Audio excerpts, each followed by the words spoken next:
एडजी पर आपका फिर से स्वागत है आपके पर्सनल एआई ट्यूटर के साथ। आज का class 11 creative writing and translation CBSE class 11 का चैप्टर मीडिया पर है। नोटबुक हो तो पास रख लेना, लेकिन आप इसे बस सुनकर भी रिवाइज कर सकते हैं। मैं हूं गौरव, कॉम कॉन्सेप्ट एंकर, और मेरे साथ है स्वाति। हम प्रिंट, इलेक्ट्रॉनिक और डिजिटल मीडिया, उनके functions, public opinion, culture exchange, responsibility और एग्जाम टिप्स समझेंगे। जयपुर की अनन्या ने एक बार कहा था कि न्यूज़ पढ़ते समय उसे समझ नहीं आता कि कौन सी बात फैक्ट है और कौन सी ओपिनियन। आज हम इसी तरह के डाउट्स को स्टेप बाय स्टेप क्लियर करेंगे। और मैं हूँ स्वाति, क्यूरियस एग्जाम कोच। सुनते समय केवल डेफिनेशंस याद करने की कोशिश मत करना। हर सेक्शन में खुद से पूछना कि ये मीडिया का कौन सा टाइप या फंक्शन है, सोसाइटी पर इसका क्या इफेक्ट है, और आंसर में कौन से कीवर्ड्स आने चाहिए। एक सेकंड रुककर सोचो, अगर मीडिया हमारे आसपास की इवेंट्स और पब्लिक के बीच ब्रिज है, तो बिना मीडिया के हमें एक लोकल, नेशनल और ग्लोबल डेवलपमेंट्स के बारे में पता कैसे चलेगा? बहुत अच्छा हुक है। इस चैप्टर का ब्रॉड आइडिया ये है कि मीडिया कम्युनिकेशन का ऐसा माध्यम है जिसके थ्रू इंफॉर्मेशन, आइडियाज और messages large number of people तक पहुंचते हैं। चैप्टर पहले मीडिया की 3 मेजर टाइप्स बताता है, फिर उसके 5 इंपॉर्टेंट फंक्शंस एक्सप्लेन करता है, और अंत में मीडिया की पावर के साथ जुड़ी रिस्पॉन्सिबिलिटी पर आता है। यानी हमारा लर्निंग मैप होगा टाइप, फंक्शन, इन्फ्लुएंस और रिस्पॉन्सिबिलिटी। तो चैप्टर को केवल न्यूज़पेपर्स और टेलीविजन की लिस्ट समझना गलती होगी। ये एक्चुअली पूछता है कि इंफॉर्मेशन कैसे प्रोड्यूस और शेयर होती है, ऑडियंसेस कैसे रिसीव करती हैं, और मीडिया सोसाइटी को कैसे इन्फ्लुएंस करता है। तुम्हारा आंसर क्या आ रहा है? मीडिया सिर्फ इंफॉर्मेशन देता है या लोगों की थिंकिंग पर भी असर डालता है? सही आंसर है दोनों। मीडिया इंफॉर्मेशन देता है और ओपिनियंस तथा एटीट्यूड्स को शेप भी कर सकता है। इसी वजह से चैप्टर मीडिया को मॉडर्न लाइफ का एसेंशियल पार्ट मानता है। टेक्नोलॉजी के साथ मीडिया ट्रेडिशनल प्रिंट फॉर्म से इलेक्ट्रॉनिक और फिर डिजिटल फॉर्म्स तक इवॉल्व हुआ, जिससे कम्युनिकेशन फास्टर और मोर एक्सेसिबल बना। ये इवोल्यूशन चैप्टर की बैकग्राउंड समझने में बहुत इंपॉर्टेंट है। चलो, अब डेफिनेशन को एग्जाम फ्रेंडली बनाते हैं। मीडिया वह मीन्स ऑफ कम्युनिकेशन है जिसके थ्रू इंफॉर्मेशन, आइडियाज और मैसेजेस बहुत से लोगों तक ट्रांसमिट होते हैं। इसे bridge between events and the public भी कहा जाता है। अगर क्वेश्चन आए कि मीडिया को ब्रिज क्यों कहते हैं, तो तुम्हें लिखना है कि मीडिया इवेंट्स को पब्लिक तक पहुंचाता है और लोगों को आसपास तथा दुनिया की घटनाओं से इन्फॉर्म रखता है। एग्जैक्टली।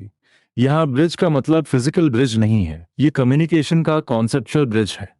एक जगह इवेंट होता है, दूसरी तरफ पब्लिक होती है, और मीडिया इंफॉर्मेशन को एक से दूसरे तक ले जाता है। साथ ही मीडिया आइडियाज और मैसेजेस शेयर करने का चैनल भी है। एग्जाम में डेफिनेशन के साथ उसका सोशल रोल लिखोगे तो आंसर ज्यादा कंप्लीट लगेगा। एक छोटा चेक, चैप्टर में मीडिया की इंपॉर्टेंस किन 3 इफेक्ट्स से दिखाई जाती है? सोच कर बोलो, क्या ये केवल इंफॉर्मेशन स्प्रेड करता है या ओपिनियंस और एटीट्यूड्स को भी इन्फ्लुएंस करता है? सही कीवर्ड्स हैं शेपिंग ओपिनियंस, स्प्रेडिंग नॉलेज और इन्फ्लुएंसिंग एटीट्यूड्स। यह ट्रियो इंट्रोडक्शन और कंक्लूजन दोनों को कनेक्ट करता है, इसलिए इसे मिस मत करना। मीडिया के फॉर्म्स अलग हो सकते हैं, लेकिन उनका बेसिक पर्पस कम्युनिकेशन है। Chapter newspapers, magazines, radio, television, cinema और इंटरनेट जैसे फॉर्म्स का उल्लेख करता है। टॉपिक वाइज क्लासिफिकेशन में 3 ब्रॉड कैटेगरीज पर फोकस है: प्रिंट मीडिया, इलेक्ट्रॉनिक मीडिया और डिजिटल मीडिया। इसलिए आंसर में एग्जाम्पल्स लिखते समय कैटेगरी और एग्जाम्पल को करेक्टली पेयर करना जरूरी है। अब first major type, print media. नाम से क्लू मिल रहा है, लेकिन डेफिनेशन प्रिसाइजली क्या होगी? Print media refers to communication through printed publications. इसके कॉमन एग्जाम्पल्स हैं न्यूज़पेपर्स, मैगजीन्स, जर्नल्स, बुक्स और पैम्फलेट्स। यानी इंफॉर्मेशन प्रिंटेड फॉर्म में होती है। एक सेकंड पॉज करके सोचो, अगर कोई पब्लिकेशन प्रिंटेड है और उसमें इंफॉर्मेशन या आइडियाज कम्युनिकेट हो रहे हैं, तो वह प्रिंट मीडिया का एग्जाम्पल हो सकता है। प्रिंट मीडिया के एग्जाम्पल्स में न्यूज़पेपर और मैगजीन सबसे आसानी से याद रहते हैं, लेकिन जर्नल्स, बुक्स और पैम्फलेट्स को छोड़ना नहीं है। न्यूज़पेपर्स डेली इंफॉर्मेशन प्रोवाइड करते हैं, इनमें current events, politics, economy, sports और एंटरटेनमेंट जैसे टॉपिक्स कवर हो सकते हैं। इसलिए न्यूज़पेपर की कैरेक्टरिस्टिक है रेगुलर इंफॉर्मेशन और wide range of public issues. और मैगजीन्स, स्टूडेंट्स कभी-कभी न्यूज़पेपर और मैगजीन को एग्जैक्टली सेम लिख देते हैं। चैप्टर का डिस्टिंक्शन ये है कि मैगजीन्स जनरली स्पेसिफिक सब्जेक्ट्स पर फोकस करती हैं, जैसे लिटरेचर, फैशन, साइंस या करंट अफेयर्स। इसका मतलब ये नहीं कि मैगजीन में सिर्फ एक ही बात होगी, बल्कि उसका कंटेंट किसी पर्टिकुलर इंटरेस्ट या सब्जेक्ट एरिया के अराउंड अधिक फोकस्ड होता है। बहुत यूजफुल डिस्टिंक्शन। अगर कंपेयर क्वेश्चन आए तो न्यूज़पेपर को डेली अपडेट्स और ब्रॉड करंट इन्फॉर्मेशन से जोड़ो, जबकि मैगजीन को स्पेसिफिक इंटरेस्ट और फोकस्ड आर्टिकल से। चैप्टर ये भी बताता है कि प्रिंट मीडिया इन्फॉर्मेशन और एनालिसिस दोनों दे सकता है, इसलिए प्रिंट को केवल शॉर्ट न्यूज़ तक सीमित मत समझना। बुक्स और जर्नल्स नॉलेज को सस्टेन फॉर्म में प्रेजेंट कर सकते हैं। अब एक्टिव रिकॉल करते हैं। मैं 3 एग्जांपल्स बोलूंगी, तुम कैटेगरी और लाइकली यूज बताओ। न्यूज़पेपर, मैगजीन, पैम्फलेट, तीनों प्रिंट मीडिया है, लेकिन न्यूज़पेपर डेली इवेंट्स के लिए यूजफुल है, मैगजीन स्पेसिफिक सब्जेक्ट के लिए और पैम्फलेट प्रिंटेड इंफॉर्मेशन शेयर करने का एक फॉर्म है। आंसर में एग्जांपल्स की लिस्ट के साथ कम से कम एक कैरेक्टरिस्टिक भी लिखना।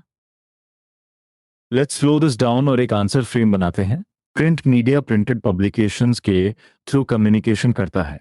इसके examples newspapers, magazines, journals, books और पैम्फलेट्स हैं। Newspapers daily current events, politics, economy, sports और एंटरटेनमेंट की इंफॉर्मेशन देते हैं, जबकि मैगजीन्स पर्टिकुलर सब्जेक्ट्स पर फोकस्ड कंटेंट देती हैं। ये तीन पार्ट आंसर, डेफिनेशन, एग्जाम्पल्स और फंक्शन कवर करता है। एक लाइकली कंफ्यूजन और, क्या प्रिंटेड फॉर्म होने से हर पब्लिकेशन का पर्पस सेम हो जाता है? नहीं, मीडियम कैटेगरी सेम हो सकती है, लेकिन कंटेंट और ऑडियंस फोकस अलग हो सकता है। चैप्टर मीडिया को चैनल मानता है, इसलिए हमें यह देखना है कि कम्युनिकेशन किस फॉर्म में हो रहा है और किस तरह की इंफॉर्मेशन या एनालिसिस दी जा रही है। अब हम सेकंड मेजर आइडिया कवर कर चुके हैं और इलेक्ट्रॉनिक मीडिया में एंटर करते हैं। इलेक्ट्रॉनिक मीडिया वह कम्युनिकेशन है जो इलेक्ट्रॉनिक डिवाइसेस के थ्रू ट्रांसमिट होता है। चैप्टर में रेडियो और टेलीविजन इसके कॉमन फॉर्म्स बताए गए हैं। यहाँ क्लासिफिकेशन का आधार प्रिंटेड पेज नहीं, बल्कि इलेक्ट्रॉनिक डिवाइस और ट्रांसमिशन है। ये पॉइंट डेफिनेशन में साफ साफ लिखना। रेडियो से शुरू करते हैं। रेडियो इंफॉर्मेशन को साउंड के थ्रू कम्युनिकेट करता है। ये इलेक्ट्रॉनिक मीडिया के अर्लीस्ट फॉर्म्स में से एक है।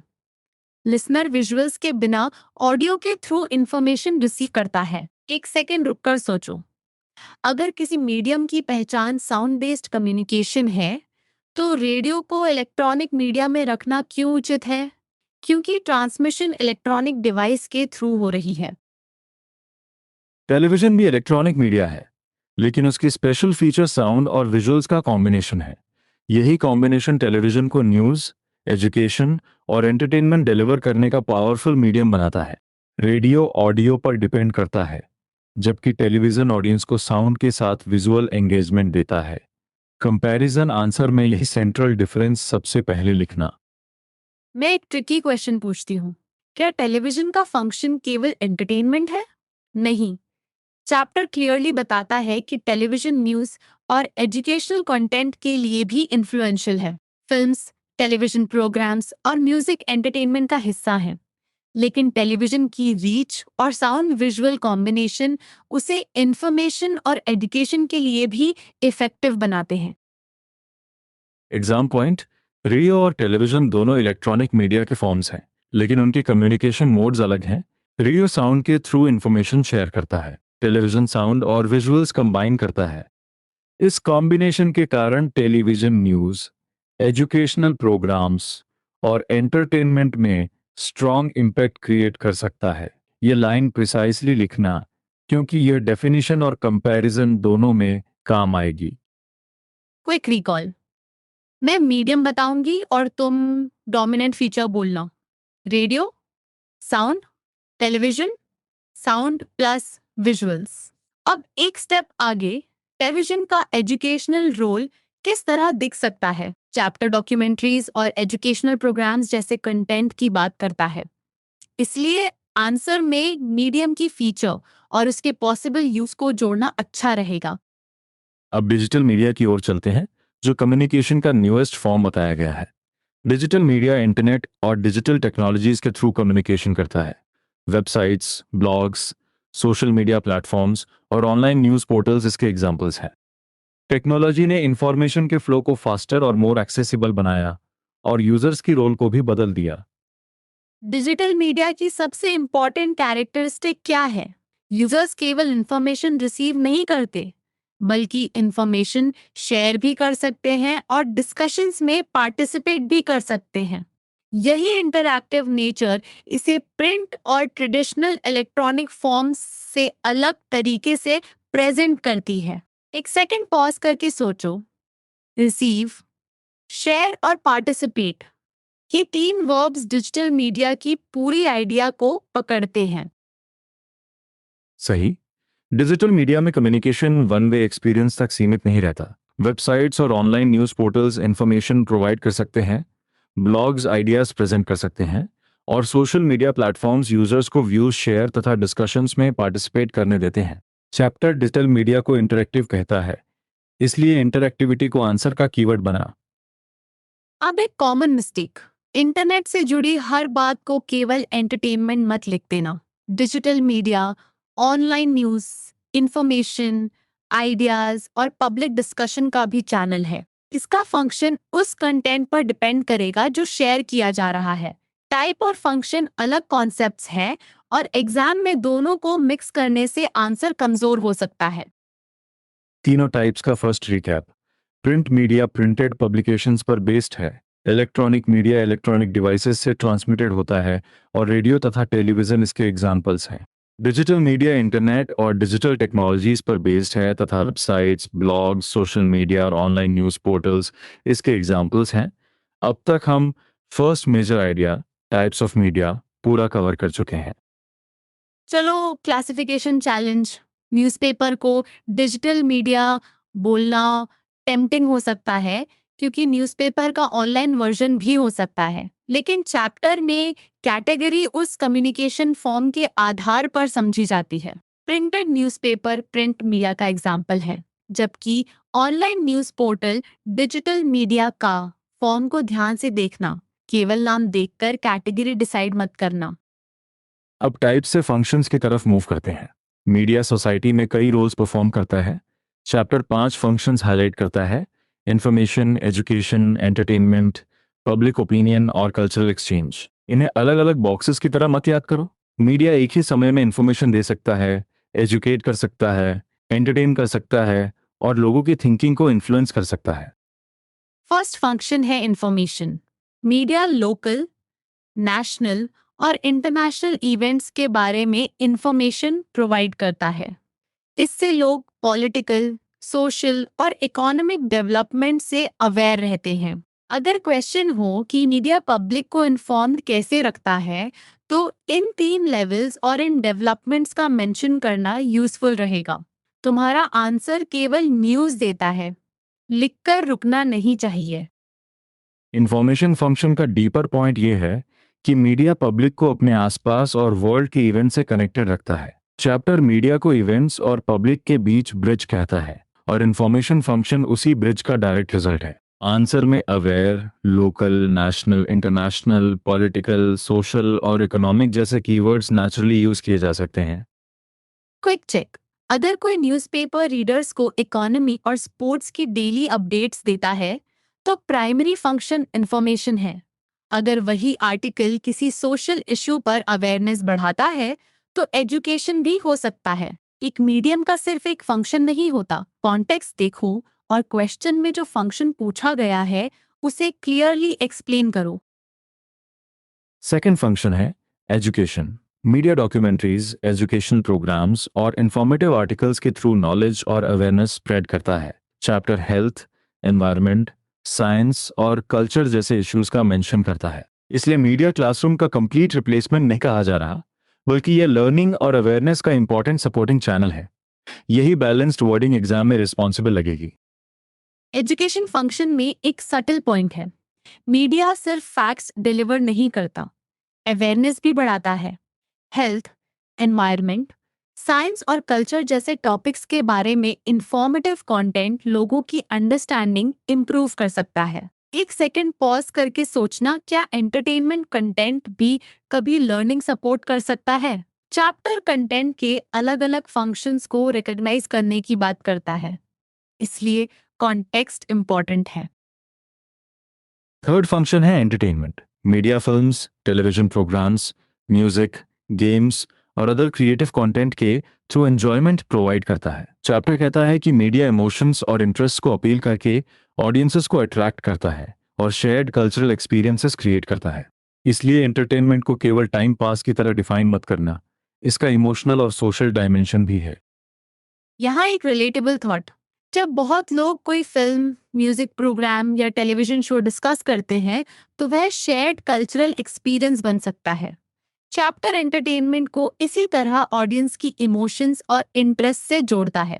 लेकिन एग्जाम में अपने इन्वेंटेड एग्जाम्पल्स की लंबी कहानी बनाने की जरूरत नहीं। गिवन फॉर्म्स, फिल्म्स, म्यूजिक और टेलीविजन प्रोग्राम्स को क्लियरली मेंशन करना काफी है। फोर्थ फंक्शन है public opinion. Media facts, discussions और डिबेट्स प्रेजेंट करके लोगों को इंपॉर्टेंट इश्यूज पर सोचने के लिए इनकरेज करता है। एडिटोरियल्स, आर्टिकल्स, ओपिनियन पीसेस और talk shows diverse view points को सामने ला सकते हैं। यहाँ मीडिया केवल मैसेज ट्रांसमिट नहीं कर रहा, वह पब्लिक डिस्कशन और क्रिटिकल थिंकिंग को इन्फ्लुएंस कर रहा है। पब्लिक ओपिनियन का मतलब ये नहीं कि मीडिया हर व्यक्ति की ओपिनियन को एग्जैक्टली सेम बना देता है। बेटर अंडरस्टैंडिंग ये है कि मीडिया फैक्ट्स, डिस्कशंस और डिफरेंट व्यू पॉइंट्स प्रेजेंट करके लोगों की सोच को शेप या इन्फ्लुएंस कर सकता है। एडिटोरियल और ओपिनियन पीस का नाम देखकर समझो कि यहाँ डिस्कशन और व्यू पॉइंट वाला एस्पेक्ट स्ट्रॉन्ग है। एग्जाम पॉइंट ऑफ व्यू से पब्लिक ओपिनियन एक्सप्लेन करते समय 3 स्टेप्स लिखो। फर्स्ट, मीडिया फैक्ट्स और इंफॉर्मेशन प्रेजेंट करता है। सेकंड, डिस्कशंस, डिबेट्स, एडिटोरियल्स या talk shows different view points दिखाते हैं।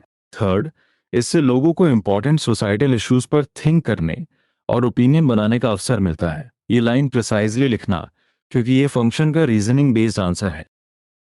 Active recall time. 5 फंक्शंस में वह कौन सा फंक्शन है जिसमें ट्रेडिशंस, वैल्यूज और आइडियाज एक कम्युनिटी से दूसरी कम्युनिटी तक शेयर होते हैं? आंसर है कल्चरल एक्सचेंज। अब खुद से पूछो, इससे क्या प्रमोट होता है? अंडरस्टैंडिंग और कोऑपरेशन अमंग डिफरेंट कम्युनिटीज। इस फंक्शन को पब्लिक ओपिनियन से कंफ्यूज मत करना, क्योंकि यहाँ फोकस कल्चरल शेयरिंग पर है। कल्चरल एक्सचेंज मीडिया का बहुत मीनिंगफुल रोल है। मीडिया डिफरेंट कम्युनिटीज की कल्चरल वैल्यूज, ट्रेडिशंस और आइडियाज शेयर करता है। इससे लोगों को दूसरे रीजन्स और कम्युनिटीज के बारे में समझ मिल सकती है और अंडरस्टैंडिंग तथा कोऑपरेशन प्रमोट हो सकती है। चैप्टर के कंक्लूजन में भी मीडिया को आइडियाज, कल्चर्स और इवेंट्स से कनेक्ट करने वाला इसेंशियल पार्ट माना गया है। एक क्यूमुलेटिव चेक करते हैं।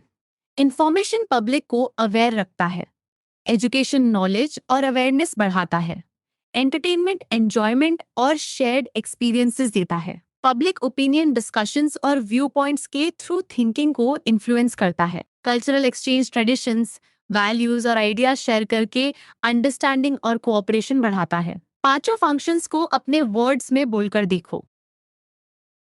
अगर 5 फंक्शंस का लॉन्ग आंसर लिखना हो तो नंबर्ड स्ट्रक्चर सबसे क्लियर रहेगा। पहले फंक्शन का नाम, फिर 1 या 2 एक्सप्लेनेटरी सेंटेंसेस और जहां रेलेवेंट हो वहां चैप्टर के एग्जाम्पल्स। इंफॉर्मेशन के लिए पॉलिटिकल, सोशल और इकोनॉमिक डेवलपमेंट्स, एजुकेशन के लिए हेल्थ, एनवायरनमेंट, साइंस और कल्चर, एंटरटेनमेंट के लिए फिल्म्स, म्यूजिक और टेलीविजन प्रोग्राम्स लिख सकते हो। और पब्लिक ओपिनियन तथा कल्चरल एक्सचेंज के लिए कीवर्ड्स रेडी रखो। पब्लिक ओपिनियन में facts, discussions, debates, editorials, articles और टॉक शोज। कल्चरल एक्सचेंज में cultural values, traditions, ideas, understanding और कोऑपरेशन। लेकिन कीवर्ड्स को बस लिस्ट की तरह मत फेंकना।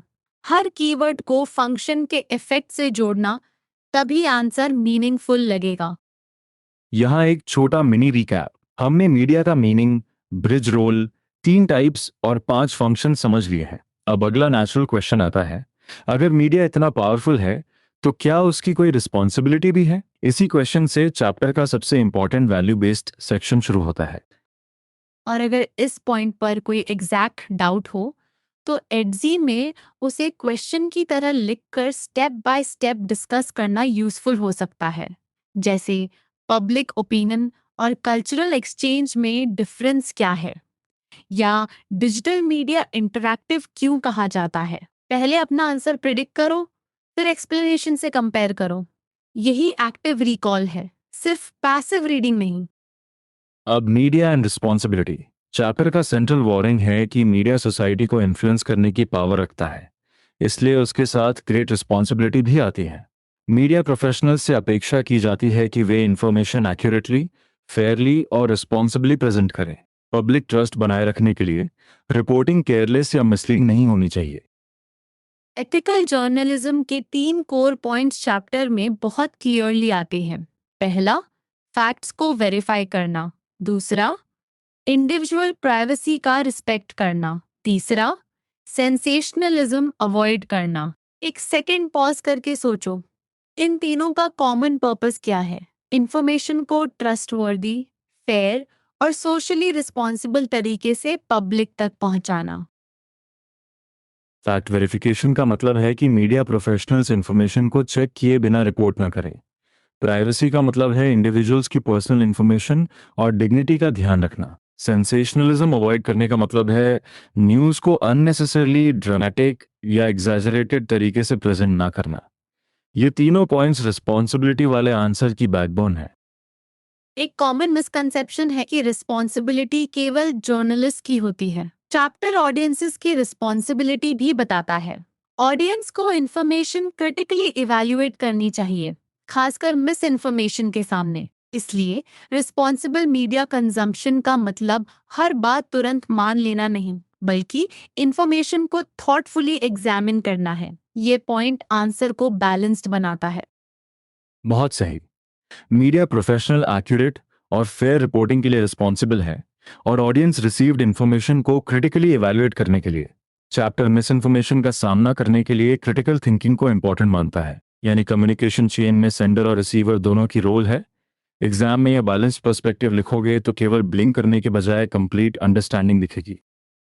अब मैं पूछती हूँ, रिस्पॉन्सिबल मीडिया डेमोक्रेटिक प्रिंसिपल्स को कैसे सपोर्ट कर सकता है? सोचो, जब इंफॉर्मेशन एक्यूरेटली और फेयरली प्रेजेंट होती है और सिटीजन्स डिफरेंट इश्यूज पर इन्फॉर्म्ड होते हैं, तब वे इन्फॉर्म्ड डिसीजन मेकिंग कर सकते हैं। चैप्टर इसी कनेक्शन को डेमोक्रेटिक वैल्यूज और रिस्पॉन्सिबल मीडिया के साथ जोड़ता है। एग्जैक्टली। रिस्पॉन्सिबल मीडिया सिटीजन्स को रेलेवेंट इंफॉर्मेशन देता है, पब्लिक डिस्कशन को सपोर्ट करता है और इन्फॉर्म डिसीजन मेकिंग एनकरेज करता है। इस तरह मीडिया डेमोक्रेटिक प्रिंसिपल्स को अपहोल्ड करने में मदद कर सकता है। लेकिन ये इफेक्ट तभी मीनिंगफुल है जब एक्यूरेसी, फेयरनेस, प्राइवेसी और नॉन सेंसेशनल रिपोर्टिंग मेंटेन हो। पावर और रिस्पॉन्सिबिलिटी को हमेशा साथ लिखना। एक क्विक डिस्टिंक्शन, एक्यूरेट रिपोर्टिंग और फेयर रिपोर्टिंग रिलेटेड है, लेकिन सेम वर्ड नहीं है। एक्यूरेट का फोकस फैक्ट्स की करेक्टनेस पर है, फेयर का फोकस इंफॉर्मेशन को रिस्पॉन्सिबल और बैलेंस्ड मैनर में प्रेजेंट करने पर है। चैप्टर दोनों क्वालिटीज की अपेक्षा करता है, इसलिए आंसर में केवल एक्यूरेट लिखकर फेयरनेस, प्राइवेसी और वेरिफिकेशन को छोड़ना नहीं। और सेंसेशनलिज्म वाला कीवर्ड खास ध्यान मांगता है। चैप्टर इसे अवॉइड करने को एथिकल जर्नलिज्म का हिस्सा बताना है। अगर रिपोर्टिंग का उद्देश्य इन्फॉर्मेशन देना है तो अननेसेसरी एग्जैजरेशन पब्लिक अंडरस्टैंडिंग को डिस्टर्ब कर सकता है। हम सोर्स से आगे कोई स्पेसिफिक केस इन्वेंट नहीं करेंगे। एग्जाम में बस ये एक्सप्लेन करना है कि रिस्पॉन्सिबल प्रेजेंटेशन पब्लिक ट्रस्ट के लिए जरूरी है। अब लिसनर चैलेंज, मीडिया रिस्पॉन्सिबिलिटी पर 5 कीवर्ड्स बोलो। एक्यूरेट, फेयर, वेरीफाई, प्राइवेसी और सेंसेशनलिज्म। इनमें पहले 4 को पॉजिटिव रिस्पॉन्सिबिलिटी की तरह और आखिरी को अवॉइड करने वाली प्रैक्टिस की तरह समझो। फिर ऑडियंस साइड पर क्रिटिकल इवैल्यूएशन और मिस इन्फॉर्मेशन जोड़ो। तुम्हारा आंसर क्या आ रहा है? अगर ये पॉइंट्स लॉजिकली कनेक्टेड हैं तो कॉन्सेप्ट स्ट्रॉन्ग है। अब चैप्टर एक्टिविटीज को देखते हैं। पहली एक्टिविटी में डिफरेंट न्यूज़पेपर्स या मैगजीन्स कलेक्ट करके आइडेंटिफाई करना है कि वे किस तरह की इंफॉर्मेशन प्रोवाइड करते हैं। ये एक्टिविटी प्रिंट मीडिया की वैरायटी और कंटेंट फोकस ऑब्जर्व करने में मदद करती है। केवल पब्लिकेशन का नाम लिखना पर्याप्त नहीं, उसमें current events, politics, sports, literature या किसी और सब्जेक्ट की इंफॉर्मेशन आइडेंटिफाई करनी है। दूसरी activity television news bulletin observe करने की है। स्टूडेंट्स को बुलेटिन में कवर्ड टॉपिक्स लिस्ट करने हैं। इससे टेलीविजन के साउंड और विजुअल्स वाले फॉर्मेट को समझने के साथ इंफॉर्मेशन फंक्शन ऑब्जर्व किया जा सकता है। अगर बुलेटिन में अलग अलग पब्लिक इश्यूज डिस्कस हों तो पब्लिक ओपिनियन वाले फंक्शन से भी कनेक्शन आइडेंटिफाई किया जा सकता है, लेकिन ऑब्जर्वेशन और इंटरप्रिटेशन को अलग रखना। तीसरी एक्टिविटी सोशल मीडिया पर रिफ्लेक्शन की है। क्वेश्चन ये है कि सोशल मीडिया ने कम्युनिकेशन और इंफॉर्मेशन शेयरिंग का तरीका कैसे बदला है। सोर्स ग्राउंडेड आंसर में 2 मेन पॉइंट्स लिखो। यूजर्स इंफॉर्मेशन रिसीव करने के साथ शेयर कर सकते हैं और डिस्कशंस में पार्टिसिपेट कर सकते हैं। यही डिजिटल मीडिया की इंटरैक्टिव नेचर है। एक्टिविटी को एग्जाम प्रिपरेशन में बदलने का अच्छा तरीका है। Observe, classify, explain.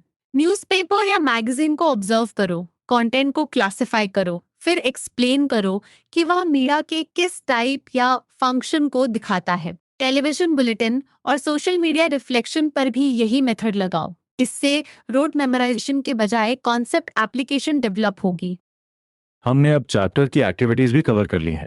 Orientation Q के रूप में एक बार देखो। पहले हमने मीनिंग समझा, फिर टाइप्स, फिर फंक्शंस, फिर रिस्पॉन्सिबिलिटी और अब एक्टिविटीज। अब हम फाइनल सेक्शन में एग्जाम क्वेश्चंस और आंसर फ्रेम्स पर जाएंगे। यहाँ फोकस होगा कि गिवन क्वेश्चन को आइडेंटिफाई करके कंसाइज लेकिन कंप्लीट रिस्पॉन्स कैसे बनाना है। पहला लाइकली क्वेश्चन हो सकता है, मीडिया क्या है और मॉडर्न सोसाइटी में इसका क्या महत्व है। आंसर की शुरुआत डेफिनेशन से करो, फिर लिखो कि मीडिया इंफॉर्मेशन, आइडियाज और messages large number of people तक पहुंचाता है। इसके बाद bridge between events and public, opinions shape करना, नॉलेज स्प्रेड करना और एटीट्यूड्स इन्फ्लुएंस करना एक्सप्लेन करो। अंत में मॉडर्न लाइफ से कनेक्शन लिख सकते हो। दूसरा क्वेश्चन हो सकता है, टाइप्स ऑफ मीडिया एक्सप्लेन कीजिए। 3 क्लियर हेडिंग्स यूज करो। प्रिंट मीडिया, इलेक्ट्रॉनिक मीडिया और डिजिटल मीडिया।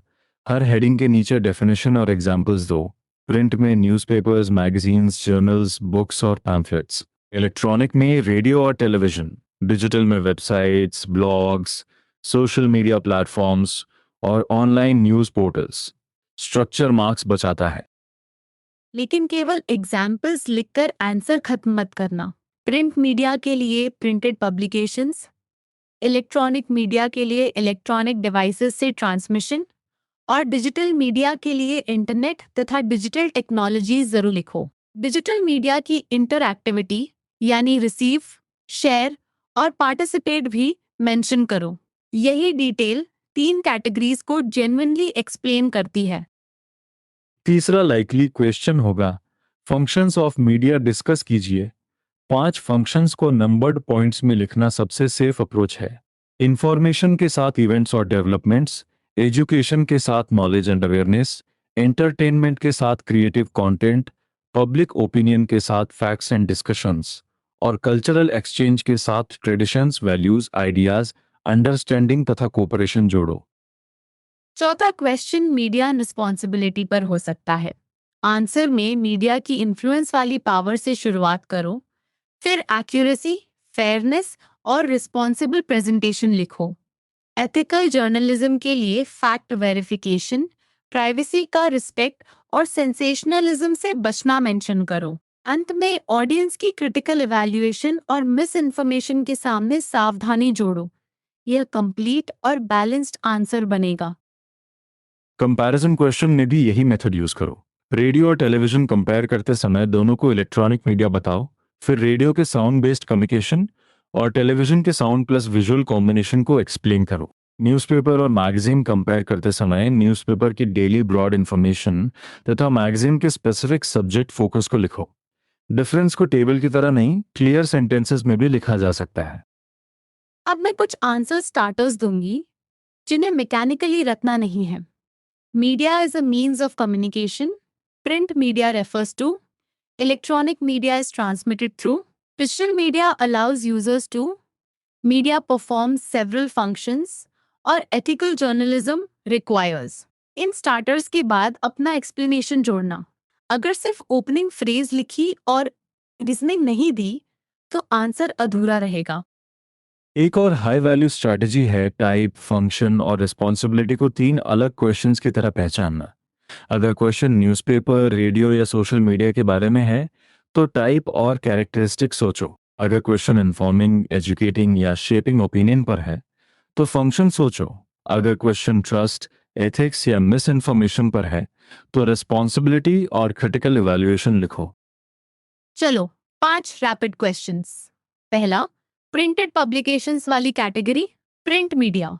दूसरा, साउंड के थ्रू कम्युनिकेट करने वाला इलेक्ट्रॉनिक फॉर्म, रेडियो। तीसरा, साउंड और विजुअल्स कंबाइन करने वाला form, television.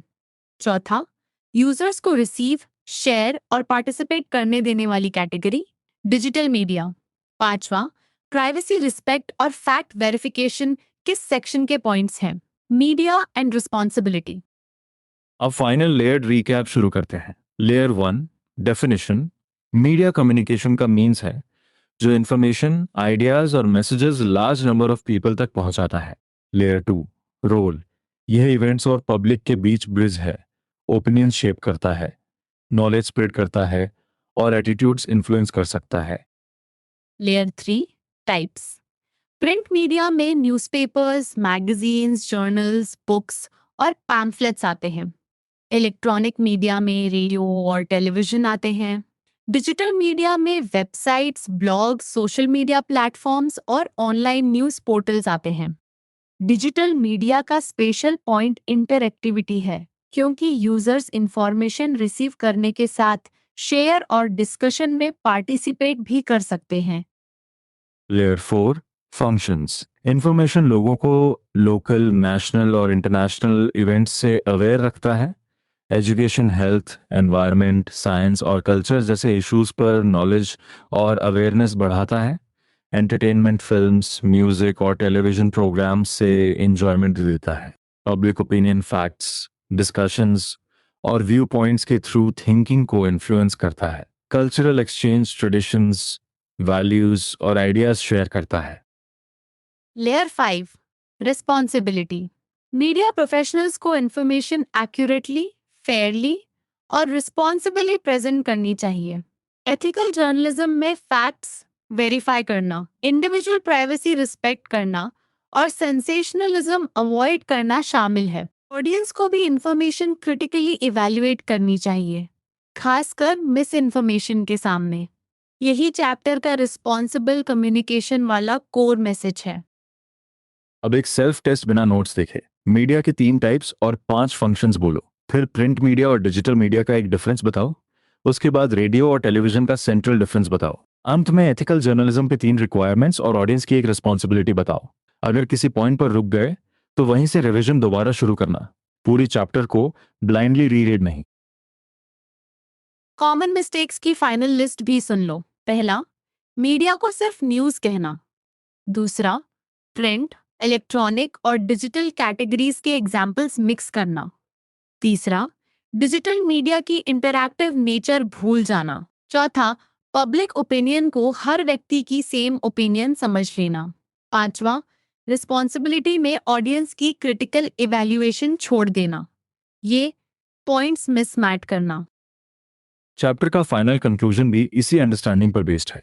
Media modern life का एसेंशियल पार्ट है क्योंकि यह पीपल को इवेंट्स, आइडियाज और कल्चर से कनेक्ट करता है। टेक्नोलॉजी के साथ मीडिया इवॉल्व होता रहता है और कम्युनिकेशन तथा क्रिएटिव एक्सप्रेशन के नए वेज देता है। इसलिए मीडिया को समझना और रिस्पॉन्सिबली यूज करना इन्फॉर्म्ड और अवेयर सोसाइटी के लिए जरूरी है। हम फाइनल सेक्शन में हैं। अब छोटी चैलेंज, अपने नोटबुक में मीडिया पर एक स्ट्रक्चर्ड आंसर लिखो। पहले डेफिनेशन, फिर 3 टाइप्स, फिर 5 फंक्शंस में से कोई 3 और अंत में रिस्पॉन्सिबिलिटी के 3 पॉइंट्स। आंसर लिखते समय हर हेडिंग के नीचे एक्सप्लेनेशन और एग्जाम्पल जोड़ना। केवल कीवर्ड्स की लिस्ट नहीं बल्कि उनके बीच लॉजिकल कनेक्शन दिखाना। आज का सबसे इंपॉर्टेंट टेकअवे है कि मीडिया केवल कम्युनिकेशन का चैनल नहीं, सोसाइटी को इन्फ्लुएंस करने वाली पावर भी है। इसलिए टाइप पहचानो, फंक्शन एक्सप्लेन करो और रिस्पॉन्सिबिलिटी जरूर जोड़ो। सबसे कॉमन मिस्टेक याद रखो, डिजिटल मीडिया की इंटरैक्टिविटी और ऑडियंस की क्रिटिकल थिंकिंग को मत छोड़ना। अब अपना छोटा आंसर लिखकर एक्टिव रिकॉल करो। अटकने पर एडजी में उसी डाउट को स्टेप बाय स्टेप एक्सप्लोर कर सकते हो। मैं गौरव और स्वाति की तरफ से कहूंगा, कामली रिवाइज करो, अपने वर्ड्स में समझाओ और अगली स्टडी सेशन में फिर मिलते हैं।